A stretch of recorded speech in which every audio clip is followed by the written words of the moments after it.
Эта история началась в октябре 2016 года в ЮАР. Симона нашла во дворе дома своей подруги крохотного бельчонка возрастом не больше недели. Детеныш плакал и звал маму, но она так и не появилась, очевидно, испугавшись людей. Симоне пришлось взять на себя обязанности по уходу за Дигенджи, так она назвала своего нового питомца. На тот момент она сомневалась, что бельчонок вообще выживет без матери, но и бросить его на улице не решилась. Так и началась эта долгая история, длинную уже почти 5 лет.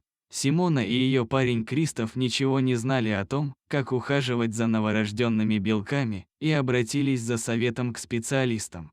Симона сделала своей питомице уютное гнездо из коробки от обуви, а чтобы соблюдать режим кормления Дигенджи, новоиспеченной приемной матери приходилось вставать по нескольку раз за ночь.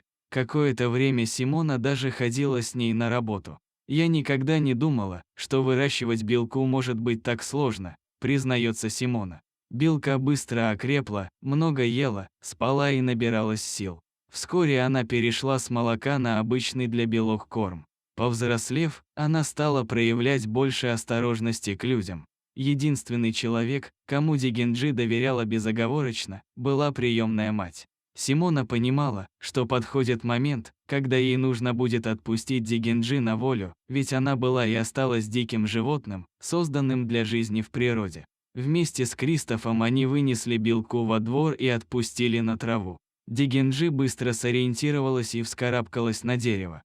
Это было довольно удивительно и грустно одновременно. Казалось, что на этом истории конец, но нет. Ночью Дигенджи, как ни в чем не бывало, вернулась домой. То же повторилось и на другой день, и на третий. В конце концов они стали оставлять открытую форточку, чтобы Дигенджи могла уходить и приходить в любое время, когда ей захочется. Через 1,5 года Дигенджи забеременела, и 24 апреля 2018 года Симона стала неофициальной бабушкой. Новорожденную назвали Мисти. Дигенджи позволяла Симоне прикасаться к Мисти и даже держать ее на руках. Это признак наивысшего доверия, какое может быть у животных. Честно говоря, это самая невероятная вещь, которую я когда-либо испытывала, рассказывает Симона.